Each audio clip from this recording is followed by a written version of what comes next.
वाह प्यारे बच्चों, आप लोगों ने लेक्चर 23 में तो आप सीख ले। आइए 24 के बारे में समय विस्थापन ग्राफ पर और प्रकाश डालते हैं। जब आप कहते हैं सर जी, आपका जब कमेंट आते हैं, आपके कमेंट से ही एनर्जी हमको मिल रही है। जितने भी बच्चे सब क्लास ले रहे हैं, चैनल को बहुत अच्छा सब्सक्राइब भी कर रहे हैं, लाइव कर रहे हैं, इसका मतलब है कि आपको वास्तव में समझ में आ रहा है, आपको रटने की आवश्यकता नहीं पड़ रही है। प्यारे बच्चों, इसके पहले के जो लेक्चर में, लेक्चर नंबर 24 में आपने सीखा कि किसी समय विस्थापन ग्राफ का अगर हम ढाल निकाल लें, स्लोप निकाल लें, झुकाव निकाल लें, वो बराबर tan थीटा का आता है।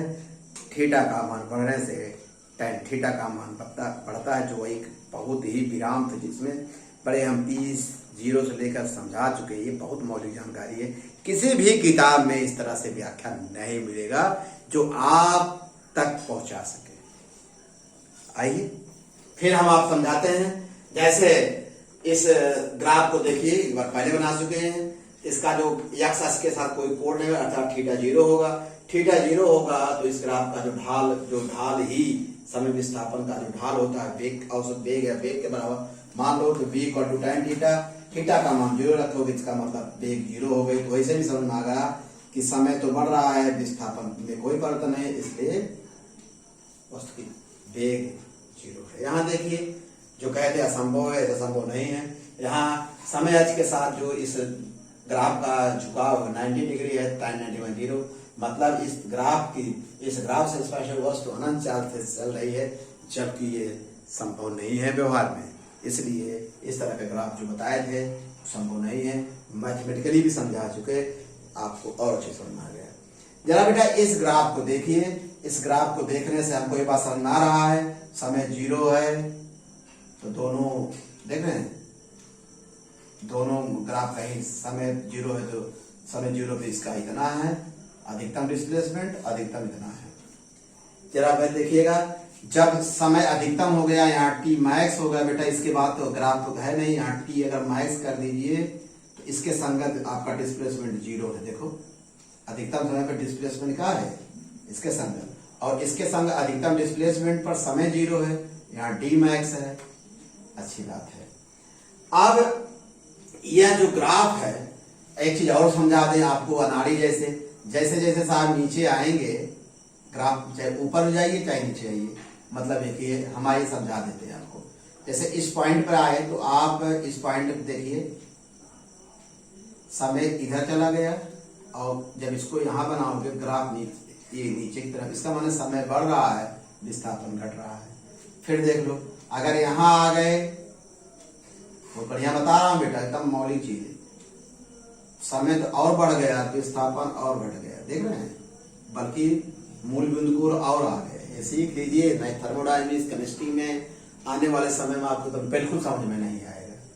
अगर यहाँ आ गए, यहाँ समय बहुत ज्यादा बढ़ गया, विस्थापन और कम हो रहा है, देख रहे हैं, समय बढ़ रहा है, विस्थापन। अगर आप कहेंगे सर मुझे उल्टा चल लीजिए, ना भैया मैं उल्टा चल देता हूँ, इधर से चलिए, इधर से चलिए। देखिए समय पहले यहाँ था, अधिकतम था, घट गया, मूल बिंदु को आ गया, विस्थापन जो मूल बिंदु था ऊपर चला गया, अब ऊपर जा रहे हैं। फिर यहाँ जाएंगे, समय और घट गया, विस्थापन और ऊपर चला गया। बात समझ आ गई बेटा नहीं? कहेंगे हाँ सर बहुत बढ़िया समझ में आ गई। क्यों मेरे राजा भैया? आइए इस ग्राफ का स्लोप जो निकालेंगे तो वेग मिलेगा, और इस ग्राफ का स्लोप में हम समझाने के लिए एक बड़ा ग्राफ बनाते हैं। ये ऐसे कर देते हैं, इधर हम समय दिखाते हैं, इधर डिस्प्लेसमेंट। ग्राफ के 2 पॉइंट लेते हैं, कहीं यहाँ से लेते हैं, फिर उन पॉइंटों को हम एक्स अक्ष के समांतर, वाई अक्ष के समांतर खींच देते हैं ऐसे। तो जहाँ ये इनका कटान बिंदु यहाँ है, इधर P मानते हैं, यहाँ Q मानते हैं, इसको R मानते हैं। आप निकाल लो बेटा, ये पहले यहाँ था, अब यहाँ इसको हम, ये डिस्प्लेसमेंट है कैपिटल D प्यारे बच्चों, तो यहाँ S1 लेंगे, यहाँ S2 लेंगे। आप निकाल दो, tan थीटा इक्वल टू जानते हैं स्लोप होता है, और यही औसत वेग बताएगा। औसत वेग लंब बटे आधार होगा, लंब क्या होगा बेटा, PR होगा बटा RQ होगा। इसमें से घटा दो, कौन पहले लिए है, इधर से इधर आए ना, अंतिम स्थिति हुए, माने देखो समय, यहाँ समय लेंगे, यहाँ T1 है, यहाँ T2 है, किसी को किधर चल रहे हैं अब ये डिसाइड करना पड़ेगा। मान लीजिए P से Q की तरफ आ रहे हैं, तो इसकी ये प्रारंभिक स्थिति अंतिम स्थिति है, अंतिम माइनस प्रारंभिक, S2 माइनस S1। अब यहाँ क्या होगा, P पे समय T1 है और अंतिम T2 है, T2 माइनस T1। तो और एक चीज बताया था, जब आप ऐसे जाएंगे ऐसे, तो इधर क्या लेंगे, थीटा ऋणात्मक होता है। इसका मतलब इस दशा में, इस कंडीशन में जो आपका tan थीटा होगा वह ऋणात्मक होगा। क्या होगा, ऋणात्मक। इसका मतलब क्या देख रहे हैं कि जो कर एक नियत चाल से, ढाल हर जगह समान होगा, हर जगह इधर देखें, हर जगह ढाल क्या लेंगे, हर जगह थीटा का मान माइनस थीटा लेंगे, इधर जा रहे हैं, ढाल हर जगह क्या होगा, समान होगा। इसका मतलब कार की जो वेग है नियत है और ऋणात्मक है, जो घट रहा है एक नियत अनुपात से घट रहा है। ये क्लियर होगा प्यारे बच्चों, बहुत अच्छा लगा होगा, बहुत बढ़िया आपको समझ में आ रहा होगा। ठीक, आगे इस पर देखिए, इस तरह ग्राफ है, इस ग्राफ पे आप देखेंगे 3 पॉइंट हम ले लिए, हर एक पॉइंट पर जिस अनुपात से समय बढ़ रहा है उस अनुपात से डिस्प्लेसमेंट नहीं बढ़ रहा है। इसका मतलब समय के साथ समान डिस्प्लेस है, ये परिवर्तीगत बता रहा है। अगर इसका ढलान समझ पाए बेटा, फिर से जिस हिसाब, देखिए अगर यहाँ लीजिए, देखिए यहाँ समय इतना है, डिस्प्लेसमेंट जिस अनुपात में समय बढ़ा, इधर टाइम दिखा दीजिए, इधर क्या दिखा दीजिए, डिस्प्लेसमेंट दिखा दीजिए। जिस अनुपात से समय बढ़ रहा है, क्या उसी अनुपात से विस्थापन बढ़, कहेंगे सर नहीं, ये परिवर्ती गति है, असमान गति। अगर इसका स्लोप निकालोगे, स्लोप हमेशा किसके साथ देते हैं, टाइम अक्ष के साथ, ऐसे बना दो, यह हुआ थीटा, फिर ऐसे बढ़ा दो, यह थीटा हुआ, फिर ऐसे कर दो, ये थीटा हुआ। ये बिना अंगूठा छाप नियम बेटा, जिससे हर बच्चों को समझ आता है। और फिर विचार करो, देखोगे थीटा का मान क्या हो रहा है, हर एक पॉइंट पर बढ़ रहा है। इसका मतलब जो स्लोप है उसका मान बढ़ रहा है, tan थीटा का मान बढ़ रहा है, थीटा जो बताता है वेग बताता है। इसका मतलब इस गति, यह असमान गति है परंतु वेग का मान बढ़ रहा है। असमान गति है लेकिन इसमें वेग का मान क्या हो रहा है, बढ़ रहा है। अब यहां देखिए,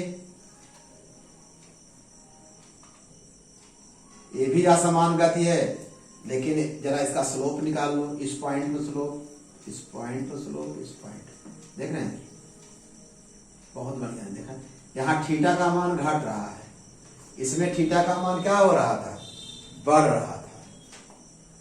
यहाँ थीटा का मान क्या हो रहा था, बढ़ रहा था। यहाँ जो प्रवणता है, स्लोप है, वो ऋणात्मक है। यहाँ क्या है, tan थीटा नेगेटिव है, यहाँ tan थीटा पॉजिटिव है। यहाँ वेग का मान क्या हो रहा है, घट रहा है। समय विस्थापन में जो एक राशि मिलेगी, वेग, ये हो गया टाइम, ये हो गया डिस्प्लेसमेंट।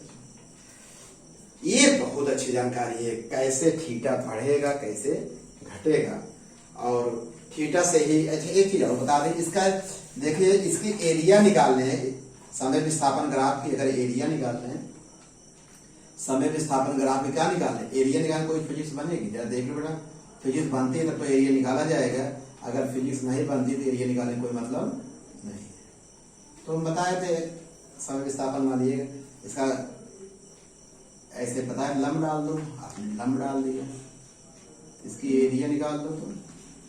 तो माने क्या लिखें, ग्राफ ए बी, जल्दी से करते हैं, ग्राफ ए बी तथा